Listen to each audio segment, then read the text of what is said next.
Hi guys, welcome back to my YouTube channel that is Swapna's tutorial. So ನೀವೇ ನನ್ನ ಚಾನಲ್ಗೆ subscribe ಆಗಿಲ್ಲ ಅಂದರೆ ಪ್ಲೀಸ್ ಸಬ್ಸ್ಕ್ರೈಬ್ ಆಗಿ, ವೀಡಿಯೋಸ್ನ ಲೈಕ್ ಮಾಡಿ, ಶೇರ್ ಮಾಡಿ, ಹಾಗೆ ಕಮೆಂಟ್ ಮಾಡಿ. ಸೊ ಇವತ್ತು ನಾನು ಮಾಡ್ತಿರೋ ಸಬ್ಜೆಕ್ಟ್ ಯಾವುದು ಅಂದರೆ ಥರ್ಡ್ ಸೆಮ್ BComನ ಡಿಜಿಟಲ್ ಆಂಟ್ರಪ್ರಿನರ್ಶಿಪ್ ಅನ್ನೋ ಒಂದು ಸಬ್ಜೆಕ್ಟ್ನ ಎಕ್ಸ್ಪ್ಲೈನ್ ಮಾಡ್ತಿದ್ದೀನಿ. ಸೊ ಇದರಲ್ಲಿ ನಾನು ಪ್ರೀವಿಯಸ್ ವೀಡಿಯೋದಲ್ಲಿ ನಾನು ತುಂಬ ಟಾಪಿಕ್ಸ್ಗಳನ್ನ ಕವರ್ ಮಾಡಿದ್ದೀನಿ. ಸೊ ಯಾರೆಲ್ಲ ಆ ವೀಡಿಯೋಸ್ನ ನೋಡಿಲ್ವೋ ಒಂದ್ಸತಿ ಆ ವೀಡಿಯೋಸ್ನ ನೋಡ್ಕೊಂಡು ಬಂದು ಈ ಒಂದು ವೀಡಿಯೋನ ನೋಡಿ, ಬಿಕಾಸ್ ನಿಮಗೆ ಕಂಟಿನ್ಯೂಷನ್ ಅನ್ನೋದು ಪ್ರಾಪರಾಗಿ ಸಿಗುತ್ತೆ ಅನ್ನೋ ಒಂದು ರೀಸನಿಂದ. ಓಕೆನಾ? ಸೊ ನಾನು ಪ್ರೀವಿಯಸ್ ವೀಡಿಯೋದಲ್ಲಿ ನಾನು ನಿಮ್ಗೆ ಹೇಳಿದ್ದೆ, ಒಂದೊಂದು ಟಾಪಿಕ್ಸ್ಗೂ ಕೂಡ ಇಲ್ಲಿ ತುಂಬಾ ಪ್ರಿಫರೆನ್ಸ್ ಕೊಟ್ಟಿದ್ದಾರೆ ಅಂತ ಹೇಳಿ ಡಿಜಿಟಲ್ ಬಿಸ್ನೆಸ್ ಮಾಡೆಲ್ಸಲ್ಲಿ. ಸೊ ಅದರಲ್ಲಿ ಒಂದು ಟೈಪ್ ಆಫ್ ಮಾಡೆಲ್ ಯಾವುದು ಅಂದರೆ ಕಾಮರ್ಸ್ ಮಾಡೆಲ್ ಅಂತ ಹೇಳಿ. ಓಕೆನಾ? ಏನಿದು ಕಾಮರ್ಸ್ ಮಾಡೆಲ್ ಅಂದರೆ ಏನು, ಇದ್ರ ಟೈಪ್ಸ್ ಏನು, ಅಡ್ವಾಂಟೇಜಸ್ ಏನು, ಡಿಸ್ಅಡ್ವಾಂಟೇಜಸ್ ಏನು ಅಂತ ಹೇಳಿ ಈ ಒಂದು ವಿಡಿಯೋದಲ್ಲಿ ನಾವು ತಿಳಿತಾ ಹೋಗೋಣ. ಓಕೆನಾ? So first of all commerce model ಅಂದರೆ ಏನು ಅಂದರೆ, it involves buying and selling of goods or services over the internet. ಅಂದರೆ ಏನು? ಸೊ ಈಗ ಎಲ್ಲರಿಗೂ ಗೊತ್ತಿದೆ, ಇವಾಗ ಇಂಟರ್ನೆಟ್ ಇಲ್ಲ ಅಂದರೆ ಯಾರೂ ಕೂಡ ಫೋನೇ ಯೂಸ್ ಮಾಡಲ್ಲ ಅಲ್ವಾ? ಅಥವಾ ಟಿ ವಿ ಕೂಡ ಇವಾಗ ಎಲ್ಲನೂ ಕೂಡ ಏನಾಗಿದೆ ಅಂದರೆ ಏರ್ ಫೈಬರೇ ಯೂಸ್ ಮಾಡ್ತಿದ್ದಾರೆ ತುಂಬ ಜನ. ಸೊ ಅಲ್ಲೂ ಕೂಡ ಇಂಟರ್ನೆಟ್ ಅವಶ್ಯಕತೆ ಇದ್ದೇ ಇರುತ್ತೆ. ಓಕೆನಾ? ಒಬ್ಬ ಕಸ್ಟಮರ್ ಆಗಿರ್ಬೋದು ಅಥವಾ ಸೆಲ್ಲರ್ ಆಗಿರ್ಬೋದು ಏನು ಮಾಡ್ತಾರೆ ಅಂದರೆ, ಇಂಟರ್ನೆಟ್ನ ಯೂಸ್ ಮಾಡಿಕೊಂಡು ಸೆಲ್ಲರ್ ಆದವರು ಇಂಟರ್ನೆಟ್ ಯೂಸ್ ಮಾಡಿಕೊಂಡು ಒಂದು ಪ್ರಾಡಕ್ಟ್ಸ್ ಆ್ಯಂಡ್ ಸರ್ವೀಸಸ್ನ ಸೆಲ್ ಮಾಡ್ತಿದ್ದಾರೆ ಅಂದರೆ ಅದನ್ನು ನಾವು ಕಾಮರ್ಸ್ ಅಂತ ಹೇಳಿ ಕರಿತೀವಿ. ಓಕೆನಾ? ಇಲ್ಲಿ ಬರೀ ಸೆಲ್ಲರ್ ಮಾತ್ರ ಬರಲ್ಲ, ಈವನ್ ಬೈಯರ್ ಕೂಡ ಬರ್ತಾರೆ. ಏನಕ್ಕೆ ಅಂದರೆ ಸೆಲ್ ಮಾಡ್ತಿದ್ದಾರೆ ಅಂದರೆ ಯಾರಾದರೂ ಒಬ್ಬರು ಬೈ ಮಾಡೋದಕ್ಕೆ ಇರಲೇಬೇಕಲ್ವಾ? ಸೊ ಅದಕ್ಕೆ ನಾವು ಏನಾದರೂ ಒಂದು ಪ್ರಾಡಕ್ಟ್ಸ್ ಆ್ಯಂಡ್ ಸರ್ವೀಸಸ್ನ ಇಂಟರ್ನೆಟ್ಟಿಂದ ಬೈ ಅಥವಾ ಸೆಲ್ ಮಾಡಿದ್ರೆ ಅದನ್ನು ನಾವು ಕಾಮರ್ಸ್ ಮಾಡೆಲ್ ಅಂತ ಹೇಳಿ ಕರಿತೀವಿ. ಓಕೆನಾ? ಸೊ ಕಾಮರ್ಸ್ ಮಾಡೆಲ್ದು ಟೈಪ್ಸ್ ಯಾವುದಾದ್ರು ಅಂದರೆ ಬಿಸ್ನೆಸ್ ಟು ಕಸ್ಟಮರ್. B2C ಅಂದರೆ ಏನು? ಬಿಸ್ನೆಸ್ ಟು ಕಸ್ಟಮರ್ ಅಂದರೆ ಏನು?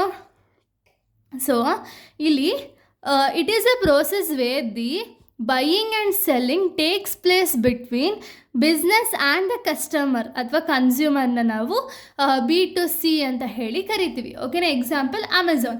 ಸೊ ಇಲ್ಲಿ ಅಮೆಝಾನಲ್ಲಿ ಏನಾಗುತ್ತೆ, ಒಬ್ಬ ಸೆಲ್ಲರ್ ಇರ್ತಾರೆ, ಇನ್ನೊಬ್ಬರು ಬೈಯರ್ ಇರ್ತಾರೆ ಅಲ್ವಾ? ಸೊ ಸೆಲ್ಲರು ಒಂದು ಪ್ರಾಡಕ್ಟ್ಸ್ ಆ್ಯಂಡ್ ಸರ್ವಿಸಸ್ನ ಏನಾದರೂ ಆನ್ಲೈನಲ್ಲಿ ಆ್ಯಡ್ ಹಾಕಿಬಿಟ್ಟು ಏನಾದರೂ ಆನ್ಲೈನಲ್ಲಿ ಅವರು ಪ್ರಮೋಟ್ ಮಾಡಿ ಅದನ್ನೇನಾದ್ರು ಬೈಯರ್ ನೋಡಿದ್ರು ಅಂದರೆ ಆ ಪ್ರಾಡಕ್ಟ್ ಆ್ಯಂಡ್ ಸರ್ವಿಸಸ್ನ ಸೆಲ್ಲರಿಂದ ಇವರು ಬೈ ಮಾಡ್ತಾರೆ ಅಲ್ವಾ? ಏನರಿಂದ? ಥ್ರೂ ದಿ ಇಂಟರ್ನೆಟ್ ಕನೆಕ್ಷನಿಂದ ಅಥವಾ ಆನ್ಲೈನಿಂದ ಏನಾದ್ರು ನಾವು ಬೈ ಮಾಡ್ತಿದ್ದೀವಿ ಅಂದರೆ ಅದನ್ನು B2C ಅಂತೀವಿ. ಓಕೆನಾ? ಸೊ B2C ಅಂದರೆ ಇಲ್ಲಿ ಬೇರೆ ಒಂದು ಬಿಸ್ನೆಸ್ ಕೂಡ ಇರುತ್ತೆ, ಇನ್ನೊಂದು ಕಸ್ಟಮರ್ ಕೂಡ ಇರ್ತಾರೆ. ಸೊ ಇವರಿಬ್ಬರ ಮಧ್ಯೆ ಏನಾದ್ರು ಟ್ರಾನ್ಸಾಕ್ಷನ್ ಆಯಿತು ಅಂದರೆ ಅದನ್ನು B2C ಅಂತೀವಿ. ಓಕೆನಾ? ಇನ್ನು B2B ಅಂದರೆ ಏನು? ಬಿಸ್ನೆಸ್ ಟು ಬಿಸ್ನೆಸ್ ಅಂತ ಹೇಳಿ. Example, the transaction like buying and selling takes place between the ಬಿಸ್ನೆಸಸ್ನ ನಾವು B2B ಅಂತ ಹೇಳಿ ಕರಿತೀವಿ. ಸೊ ಇಲ್ಲಿ ಬಿಸ್ನೆಸ್ ಅವರೇ ಇನ್ನೊಂದು ಬಿಸ್ನೆಸ್ಗೆ ಅವ್ರ ಪ್ರಾಡಕ್ಟ್ಸ್ ಆ್ಯಂಡ್ ಸರ್ವಿಸಸ್ನ ಸೆಲ್ ಮಾಡಿದ್ರೆ ಅದನ್ನು ನಾವು B2B ಅಂತೀವಿ. ಎಕ್ಸಾಂಪಲ್ Alibaba.com ಅಂತ ಹೇಳಿ. ಸೊ ಇದೊಂದು ಇಲ್ಲಿ ನಾವೇನು ಮಾಡ್ತಾರೆ ಅಂದರೆ ಬಿಸ್ನೆಸ್ ಅವರು ಟ್ರಾನ್ಸಾಕ್ಷನ್ಸ್ ಅನ್ನೋದನ್ನ ಮಾಡ್ತಾರೆ. ಓಕೆನಾ? ಇನ್ನು C2C ಅಂದರೆ ಏನು? ಒಬ್ಬ ಕನ್ಸ್ಯೂಮರಿಂದ ಇನ್ನೊಬ್ಬ ಕನ್ಸ್ಯೂಮರ್ ಏನಾದ್ರು ಪರ್ಚೇಸ್ ಮಾಡಿದ್ರು ಅಂದರೆ ಅದನ್ನು C2C ಅಂತೀವಿ. ಎಕ್ಸಾಂಪಲ್ OLX ಏನು ಮಾಡ್ತೀವಿ? ಸೊ ಈಗ ಎಕ್ಸಾಂಪಲ್ಲು, ನನಗೆ ಈ ಪೆನ್ ಯೂಸ್ ಮಾಡಿಬಿಟ್ಟು ನನಗೆ ಇಷ್ಟ ಇರಲ್ಲ ಅಂದ್ಕೊಳ್ಳಿ. ಇದನ್ನು ನಾನು OLXಗೆ ಹಾಕಿದ್ರೆ ಏನಾಗುತ್ತೆ, ಇನ್ನೊಬ್ಬ ಯಾರೋ ನೋಡ್ತಾರೆ, ಅವ್ರಿಗೆ ಈ ಪೆನ್ ಇಷ್ಟ ಆಯಿತು ಅಂದರೆ ಅವರು ಪರ್ಚೇಸ್ ಮಾಡ್ತಾರೆ ಅಲ್ವಾ? ಅಂದರೆ ಏನು, ಇಲ್ಲಿ ಯಾವುದೇ ಬೈಯರು ಯಾವುದೇ ರೀತಿಯ ಸೆಲ್ಲರ್ ಯಾರೂ ಇರಲ್ಲ.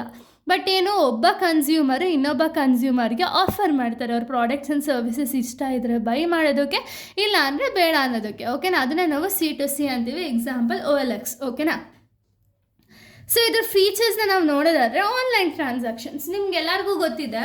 ಈಗ ನಾವು ಮೀಶೋ ಆಗಿರ್ಬೋದು, ಅಮೆಝಾನ್ ಆಗಿರ್ಬೋದು, ಏನರಲ್ಲೇ ಪರ್ಚೇಸ್ ಮಾಡಿದ್ರು ಕೂಡ ಜಾಸ್ತಿ ಆನ್ಲೈನ್ ಟ್ರಾನ್ಸಾಕ್ಷನ್ಸ್ನ ಪ್ರಿಫರ್ ಮಾಡ್ತಾರೆ. ಯಾಕೆ? ಜಾಸ್ತಿ ಆಫರ್ಸ್ ಆಗಿರ್ಬೋದು ಅಥವಾ ಡಿಸ್ಕೌಂಟ್ಸ್ ಆಗಿರ್ಬೋದು ಆನ್ಲೈನ್ ಟ್ರಾನ್ಸಾಕ್ಷನ್ಸಿಂದ ಜಾಸ್ತಿ ಸಿಗುತ್ತೆ. ಇವಾಗ ನೀವೇನಾದ್ರು ಕ್ಯಾಶ್ ಆನ್ ಡೆಲಿವರಿನ ಆಪ್ಷನ್ನ ಕ್ಲಿಕ್ ಮಾಡಿದ್ರಿ ಅಂದರೆ ಅಲ್ಲಿ ನಿಮಗೆ ಜಾಸ್ತಿ ಏನು ಬೆನಿಫಿಟ್ ಸಿಗೋಲ್ಲ. ಅವ್ರು ಏನು ನಮಗೆ ಪ್ರಾಡಕ್ಟ್ನ ಕೊಡ್ತಾರೆ, ನಾವು ಅದಕ್ಕೆ ದುಡ್ಡು ಕೊಡ್ತೀವಿ ಅಷ್ಟೇ ಅಲ್ವಾ? ಸೊ ಬಟ್ ನೀವು ಆನ್ಲೈನ್ ಟ್ರಾನ್ಸಾಕ್ಷನ್ಸ್ನ ಮಾಡೋದ್ರಿಂದ ಏನಾಗುತ್ತೆ ಅಂದರೆ ನಿಮಗೆ ಆಫರ್ಸ್ ಆಗಿರ್ಬೋದು ಅಥವಾ ಕ್ಯಾಶ್ ಬ್ಯಾಕ್ ಆಗಿರ್ಬೋದು ಇದೆಲ್ಲ ಬರುತ್ತೆ. ಸೊ ಅದಕ್ಕೆ ಅದನ್ನು ಆನ್ಲೈನ್ ಟ್ರಾನ್ಸಾಕ್ಷನ್ಸ್ ಇರುತ್ತೆ. ವೈಡ್ ರೀಚ್ ಅಂದರೆ ಏನು? ಇವಾಗ ಆನ್ಲೈನಿಂದ ಶಾಪ್ ಮಾಡೋದ್ರಿಂದ ಯಾರೇ ಒಬ್ಬರು ಕೂಡ ಅವ್ರ ಹತ್ರ ಒಂದು ಸ್ಮಾರ್ಟ್ ಫೋನು ಅಥವಾ ಲ್ಯಾಪ್ಟಾಪ್ಸು ಅಥವಾ ಸಿಸ್ಟಮು ಏನಾದ್ರು ಇತ್ತು ಅಂದರೆ ಅವ್ರೇನು ಮಾಡ್ಬೋದು ಅಂದರೆ ಪ್ರಾಡಕ್ಟ್ಸ್ ಆ್ಯಂಡ್ ಸರ್ವಿಸಸ್ನ ಬೈ ಮಾಡ್ಬೋದು. ಓಕೆನಾ. ಸೊ ನಾವು ಇಲ್ಲೇ ಇಟ್ಕೊಂಡು ಇವಾಗ ನಾವು ಬ್ಯಾಂಗ್ಳೂರಲ್ಲಿ ಇದ್ದೀವಿ ಅಂದರೆ ಬ್ಯಾಂಗ್ಳೂರಲ್ಲಿ ಮಾತ್ರ ಒಂದು ಪ್ರಾಡಕ್ಟ್ಸ್ ಆ್ಯಂಡ್ ಸರ್ವಿಸಸ್ ರೀಚ್ ಆಗುತ್ತಾ? ಇಲ್ಲ.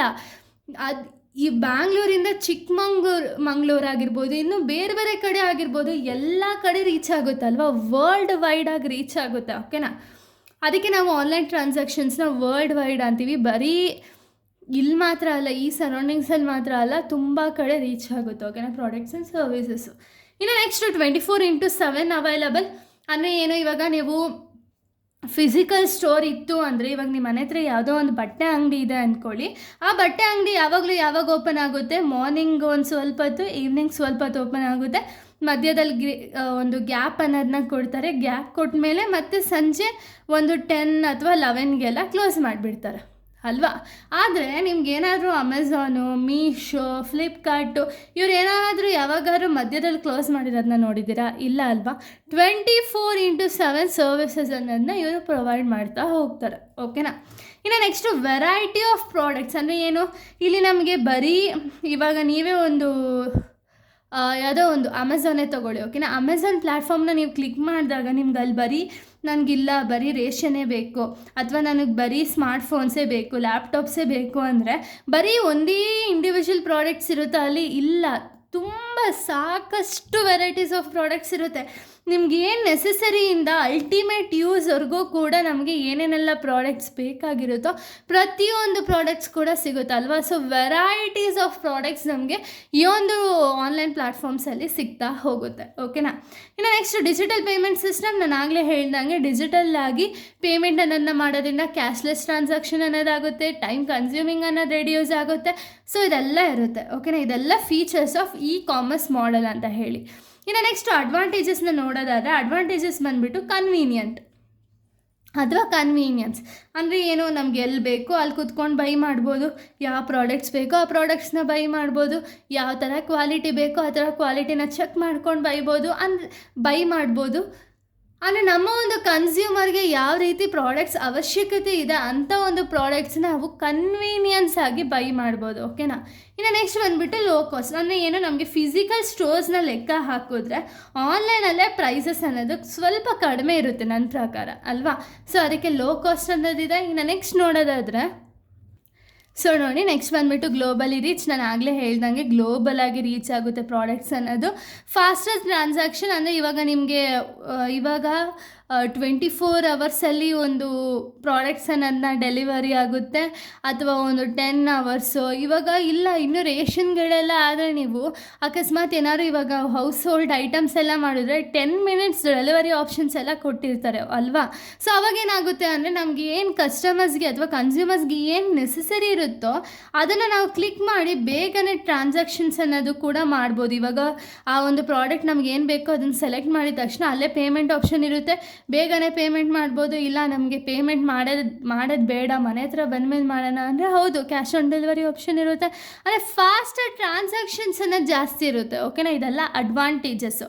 ಇನ್ನು ಡಿಸ್ಅಡ್ವಾಂಟೇಜಸ್ನ ನೋಡೋದಾದರೆ, ಸೊ ಎಲ್ಲರಿಗೂ ಗೊತ್ತಿದೆ ಡಿಸ್ಅಡ್ವಾಂಟೇಜಸಲ್ಲಿ ಇದು ಕಾಮನ್ ಪಾಯಿಂಟ್. ಓಕೆನಾ. ಸೆಕ್ಯೂರಿಟಿ ರಿಸ್ಕ್ ಅನ್ನೋದು ಜಾಸ್ತಿ ಇರುತ್ತೆ. ಸೊ ಸೈಬರ್ ಕ್ರೈಮ್ಸ್ ಅನ್ನೋದಿರುತ್ತೆ, ಫಿಶಿಂಗ್ ಮಾಡ್ತಾರೆ, ಹ್ಯಾಕಿಂಗ್ನ ಮಾಡ್ತಾರೆ. ಸೊ ಇವಾಗ ಒಂದು ಅಮೌಂಟ್ ಯಾರಿಗೋ ಒಬ್ರು ಕಳಿಸಿದ ತಕ್ಷಣ ಅಮೌಂಟಲ್ಲಿ ಫ್ರಾಡ್ ಮಾಡ್ತಾರೆ. ಸೊ ಅದೆಲ್ಲ ಒಂದು ಸೆಕ್ಯೂರಿಟಿ ರಿಸ್ಕ್ ಅನ್ನೋದು ಜಾಸ್ತಿ ಇರುತ್ತೆ ಇ ಕಾಮರ್ಸಲ್ಲಿ. Next lack of physical experience ಅಂದರೆ ಏನು, ಇವಾಗ ನಾವು ಅಂಗಡಿಗೆ ಏನಾದ್ರು ಹೋದೋ ಅಂದರೆ, ಫಿಸಿಕಲ್ ಸ್ಟೋರ್ಗೆ ಏನಾದ್ರು ಹೋದೋ ಅಂದರೆ ನಮಗೇನು ಇವಾಗ ಬಟ್ಟೆ ಬೇಕಾ, ಸೊ ಬಟ್ಟೆ ನಾವೇನು ಮಾಡ್ಬೋದು ಅಂದರೆ ಇದನ್ನು ನಾವು ಮುಟ್ಟಿ ನೋಡಿ ಓಕೆ ನಮ್ಗೆ ಇಷ್ಟ ಆಯಿತು ಅಂದರೆ ಪರ್ಚೇಸ್ ಮಾಡ್ತೀವಿ, ಇಲ್ಲ ಅಂದರೆ ರಿಜೆಕ್ಟ್ ಮಾಡ್ತೀವಿ. ಆದರೆ ಆನ್ಲೈನಲ್ಲಿ ನಮಗೆ ಆ ಆಪ್ಷನ್ ಇರೋಲ್ಲ. ಫಸ್ಟು ನಾವೇನು ಒಂದು ಡಿಸ್ಪ್ಲೇ ನೋಡಿರ್ತೀವಲ್ಲ, ಈ ಬಟ್ಟೆನ ನಾವು ಪರ್ಚೇಸ್ ಮಾಡ್ತೀವಿ. ಪರ್ಚೇಸ್ ಮಾಡಿದ್ಮೇಲೆ ನಮ್ಗೆ ಇಷ್ಟ ಆಯಿತು ಅಂದರೆ ಇಟ್ಕೊಳ್ತೀವಿ, ಇಲ್ಲ ಅಂದರೆ ಮತ್ತೆ ರಿಟರ್ನ್ಗೆ ಹಾಕ್ತೀವಿ ಅಥವಾ ರೀಫಂಡ್ಗೆ ಹಾಕ್ತೀವಿ ಅಲ್ವಾ. ಸೊ ಅದಕ್ಕೆ ಲ್ಯಾಕ್ ಆಫ್ ಫಿಸಿಕಲ್ ಟಚ್ ಅನ್ನೋದು ಇರೋಲ್ಲ ನಮಗೆ ಜಾಸ್ತಿ. ನೆಕ್ಸ್ಟ್ ಹೈ ಕಾಂಪಿಟೇಷನ್ ಅಂದರೆ ಏನು, ಇವಾಗ ಬರೀ ಒಂದೇ ಆನ್ಲೈನ್ ಪ್ಲ್ಯಾಟ್ಫಾರ್ಮ್ ಐತಾ? ಇಲ್ಲ, ಸುಮಾರು ಯಾವುದ್ಯಾವುದೋ ಆನ್ಲೈನ್ ಪ್ಲ್ಯಾಟ್ಫಾರ್ಮ್ಸಲ್ಲಿದೆ. ಎಲ್ಲನೂ ಕೂಡ ಆಫರ್ಸ್ ಅನ್ನೋದನ್ನ ಇಶ್ಯೂ ಮಾಡಿಬಿಟ್ಟು ಕಸ್ಟಮರ್ಸ್ನ ಆಗಿರ್ಬೋದು, ಕನ್ಸ್ಯೂಮರ್ಸ್ನ ಅಟ್ರಾಕ್ಟ್ ಮಾಡೋದೇ ನೋಡ್ತಾರೆ. ಓಕೆನಾ. ಇದೆಲ್ಲ ಹೈ ಕಾಂಪಿಟೇಷನ್ ಅನ್ನೋದು ಜಾಸ್ತಿ ಇದೆ. ನೆಕ್ಸ್ಟ್ ಡಿಪೆಂಡೆನ್ಸ್ ಆನ್ ಟೆಕ್ನಾಲಜಿ ಅಂದರೆ ಏನು, ಈಗ ಟೆಕ್ನಾಲಜಿ ಅಥವಾ ಇಂಟರ್ನೆಟ್ ಇಲ್ಲ ಅಂದರೆ ನಮ್ಗೆ ಇದನ್ನೆಲ್ಲ ಬಳಸೋಕ್ಕೇ ಆಗಲ್ಲ ಅಲ್ವಾ. Internet main. ಸೊ ಟೆಕ್ನಾಲಜಿ ಮೇಲೆ ಡಿಪೆಂಡ್ ಆಗಿರುತ್ತೆ. ಇನ್ನು ನೆಕ್ಸ್ಟ್ ಬಂದುಬಿಟ್ಟು ರಿಟರ್ನ್ಸು. ಸೊ ರಿಟರ್ನ್ಸ್ ಅಂದರೆ ಏನು, ಇವಾಗ ಪ್ರಾಡಕ್ಟ್ನ ಯಾವುದೋ ಒಂದು ನಾವು ರಿಟರ್ನ್ಗೆ ಹಾಕಿದ್ದೀವಿ ಅಂದರೆ ಒಂದೊಂದು ಸತಿ ಆ ಪ್ರಾಡಕ್ಟು ರಿಟರ್ನ್ ಆಗೋದೇ ಇಲ್ಲ, ಅವ್ರು ಬಂದು ತಗೋದ್ರೂ ಕೂಡ ಅಮೌಂಟ್ ರೀಫಂಡೇ ಆಗೋಲ್ಲ. ಆ ಥರ ಪ್ರಾಬ್ಲಮ್ಸ್ ಎಲ್ಲ ಫೇಸ್ ಮಾಡಿದ್ದೀವಿ ಅಲ್ವಾ. ಸೊ ಅದಕ್ಕೆ ರಿಟರ್ನ್ ಅನ್ನೋದು ಸ್ವಲ್ಪ ಕಡಿಮೆ ಇದೆ. ಓಕೆನಾ, ಇಲ್ಲಿಗೆ ಈ ಒಂದು ವಿಡಿಯೋ ಅನ್ನೋದು ಕಂಪ್ಲೀಟ್ ಆಗುತ್ತೆ. ನೆಕ್ಸ್ಟ್ ವೀಡಿಯೋದಲ್ಲಿ ನಾನು ಬೇರೆ ಒಂದು ಟಾಪಿಕ್ನ ಎಕ್ಸ್ಪ್ಲೈನ್ ಮಾಡ್ತೀನಿ. So thank you guys, thanks for watching.